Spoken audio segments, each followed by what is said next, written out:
Díomh agus fáilte isteach chuig ar géad a grán de nuacht na seachtaine nó mar is fearlinn féin gléach mBéal an Phobail. Mír cheachtanúil a bheith ann a chur síos ar an nuacht is déanaí ar an leithnis agus ar imeachtaí a bheith tarlú amach an seo. Tásúlagan le bhórdaíocht go bhórmhór an chlár seo agus é dhéanamh níos faide agus níos minicí.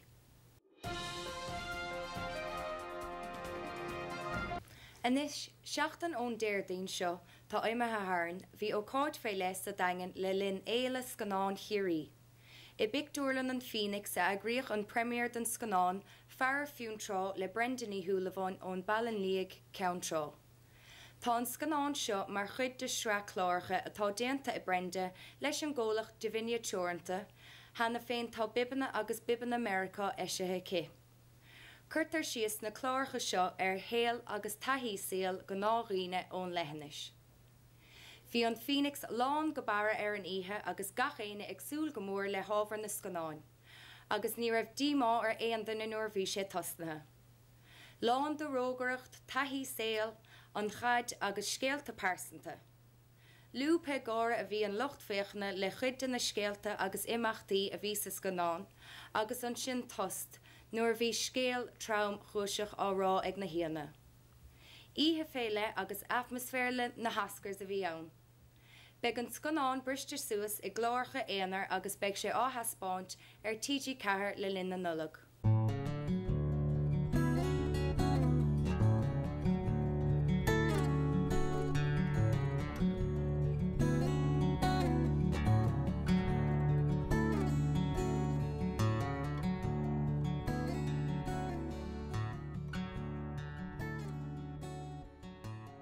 Hamid an sot le Brendaní Thuúlaháin a stúrthóir an scanán Fearaibh Fionn Trá. Gur míle maithagad as caintelinn. A bhfuil tú is súil go mór leis an ihe? Tú nervvíise? Is deacair ragad am súil leis go bhainte se. Tá anna bhórálachas bhfuil sagad agus is dóran bhfuil se go má. Ach sé sin a ráis a rá ach mar bhíon na daoine atá páirtachan. Agus bhí cho féal agus cho gas a féchanta asúil go dhéanú se le. Sinné rilí na tham cinn bhanis bhfuil súla go dhéanú se le. Sinné. Well ha slua an olmhór an sonacht. So gur míle maithagad as caintelinn agus fé méidir caintelinn níos déanaí gur ríist. Gur míle maithagad. That's very cute, isn't it? Very cute. Very lo-fi. Yeah. An táid chun caintinis le Mickey Leahy a bhfuil sa scanán chomá. Dí réit Mickey chun Santa Yes, nó? mar réit chun Santa Ménig. A bhfuil tú tanú leis an ihe? A bhfuil tú tanú leis an ihe? Yeah, siúrt mar réit. Cadé? A bhfuil tú tanú leis an ihe? Ó tá ní, tá har súlúm nó se na héí gach go háí. Agus bhfuil lán obair taréistal seacha an raibh. Ó tá mar an obedientí brindeam nach go háí. Agus bhfuil skeitmíní ar tú héine ach an turn sáán. Á tá, é. Tá bhí behind réichan éiscin go háí. Agus an bhfuil sé fecha go fós? Ní, leon. Ní, tá skeitmíní. Nach chéine fós a brinde. Ó, bheith sé má. Tá bhí fiadí sin a bhí an leid beo. Anna bhil gur míle maithagad Mickey. Tá trú.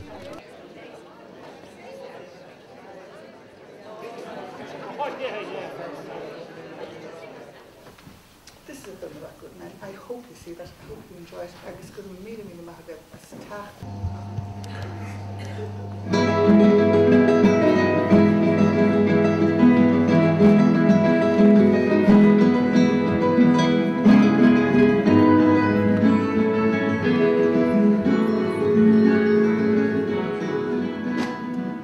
Die machine hier gedaan, dat te horen.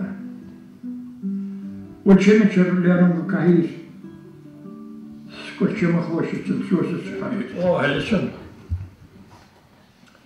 Je thuis had een ruiser, kast de scheren de Duits. Die staat niet kijken.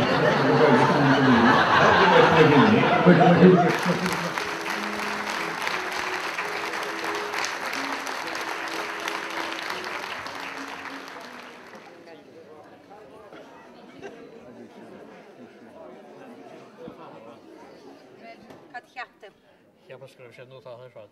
Na hen fruchtú. Agus nuair a finim siar a jazz, nuair a bhí sé óg, agus é iscin ha sé fós an beidir bheith. Agus sa stóir an go bheith sin a rathha fós. Ach cheapras go raibh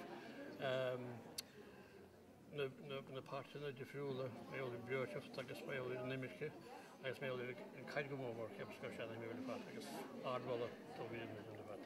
Well, gur míle maith mar tasúla go go gíime tú ar an Teilifís rís. Gur míle maith. Anis Fearaibh tá droscéal a gin maidir leis an Phoenix.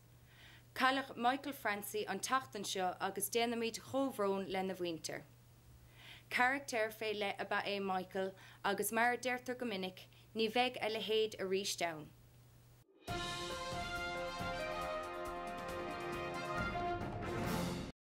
Anis, deir an daoine áirithe go mbíonn an ceantar seo marmh an tam seo den bhliain agus a dul-isteach go dtí an bhliain nua.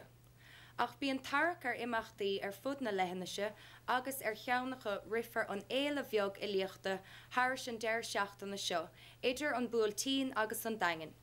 Beag Filí ag bailúla chéile ar an múltín agus á rá a gcuid saothar idir bhúséim an chórchaman, teag an tobar, cafe na Coilóga agus sa t-shirt an sos sa daingean ar an damhnach.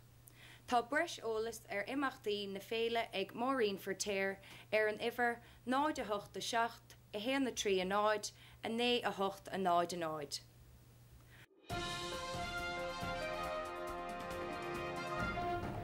Áit atá anna gníomhach sa daingean ná leab na manisteach atá fééis stúr ána Nicáilí. Tá láir bheith imeachtaí ag tachta níos go luath ar siúd agus beag ceolchoirm Féile an deir seachtainna seo agus scaoilimid le ána é a bhíú. Báilte roimh isteach go dtí leab na manisteach nó an leab mar a thugam mé deir. Outlann na Gaeilge seamuid na sa daingean agus tá mórrán ar siúla going an sa Féile áthairs tá man a bhuaich de Scrogall ach an deis seo a thuirtam chun sinna chur an úldíh. An chéadród a bheith a going ná ceolchoirm den sco de cheol tradiisiúnta ar an saharn se chuing an tána lá déag de bhína saona. Beag sé tosnú ar a 8 clog. Is iad an grúpa an tanimetá orthú ná Rá Bar Collective agus siad na ceoltóirí atá páirteach an ná Conal Ógráide ar a bhlút, Dave Sheridan ar a bhidal, Benny McCarthy ar a Mosca Cheoil, Ceolchoirm going Colin Murphy ar an Marrán agus an táránní tradiisiúnta úntaach ó Chúlé nel ní chrónín. So bíú go mór tach chuig an ceolchoirm sin ar an saharn se chuing.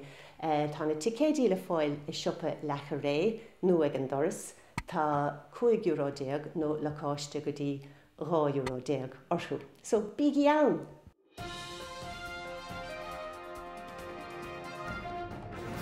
Bunaíodh an termán atá in nún sin I 2004 agus tá obair úntaach ar siúlacha le daoine le riachta na sí Féile. Idir gariadóireacht, fiadóireacht I measc rudaí eile. Tá súil ag an grúpa go mbeidh siad an nán ferganmh a thógant mar áit marachtála dus na cónaitheoirí. Ar náid bíonn gaantanas airgid I gcónaí le hagras deonach mar seo, chun rudaí a chmad ar an móthir.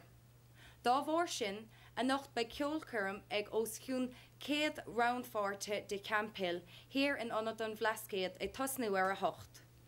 Tá siad a cleachta hiarán ag gahabh na seachtainna agus siad ó chianas ó chóngar chun a bheith ann. Íthe bheith a bheith ann an sin agus molamid gur fiú dul siar agus takeíocht a thuirt don rúpa seo agus an sár obair atá ar siúlacha.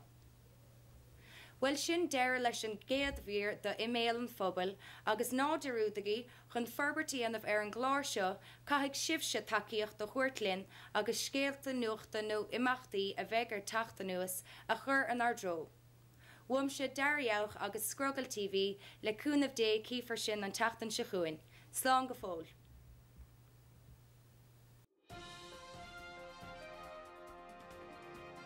Anis deirtar nach stadan an rá ag casa agus tá sé sin fíor nuair a hagann sé go dtí gnóna an daingean. Tagann siad I mbíonn siad agus aithríonn siad. Siopa a bháin a bog siar go dtí baile na búile nuair a bhí an acnamíocht Féile teol ná Siopa mBéal Earaí cruaigh. An tachtan seo tá cuid den siopa I boga thnáis an daingean go dtí an siopa atá có leistíir don centra ar an bríomh sráid. Fógfar na hairí tógála hir I mBaile na búla agus bogfar gachrad eile isteach sa daingean. Cheap annach chud daoine go raibh sé níos áisiúla nuair bhí gachrad ar fáil sa daingean agus mar dúrmar casan an rot I gcónaí agus beag pobl na leithna seo lán sásta. Beag na siúpaí á oscailt ar an luúan beag seo. Well sin deir leis an géad bhír de mBéal an Phobail agus náidirúdaí chun forbartí anmh ar an gláir seo caithfidh sibse takeíocht do chuirtlinn agus scéalta nuachta nó imeachtaí a bheith ar teachta nuas a chur an ardró. Bhuaimse Dariauch agus Scrogall TV le cúnamh dé cífar sin an teachtain se chuin. Slán go fóil.